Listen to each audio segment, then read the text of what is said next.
Bilang isang ina, pinakamasakit sa akin yung ikukumpara yung anak ko sa ibang bata na, "Kesyo, bakit yung anak mo ang payat? Ang anak na ganto sobrang taba." Ganto kasi yan ha. Hindi porket mataba ang isang bata, dapat mataba na rin yung anak ko. Bakit? Kasi magkaibang tao ang magulang ng mga bata na yan. Nasa dugo siguro nila talaga yung pagkakaroon na tiyabing pangangatawan. Yung sa akin kasi na case, mula pagkabata ko hanggang sa magdalaga ako, is payat talaga ako. Tapos, yung husband ko pa, payat din. So, saan ba kukuha ng taba yung anak ko? Payat kami parehas mag-asawa, di ba? Kaya sana naman, tigilan nyo na yung pagkukumpara sa anak ko at sa ibang bata. Kasi masakit sa akin bilang isang ina na ganun yung sinasabi ninyo. Siyempre ako ina, gusto ko rin naman na mataba yung anak ko, kaso anong gagawin ko? Lahat naman na ginawa ko.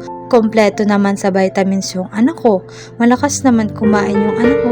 Kaso yung katawan niya talagang ayaw tumaba Kaya sana naman respetuhin nyo din kaming mga magulang ng anak. May puso din kami, tao lang din kami na nasasaktan kapag kinukumpara ninyo ang anak namin sa ibang bata. Masaya kami sa ibang magulang na meron silang malulusog, matataba na anak.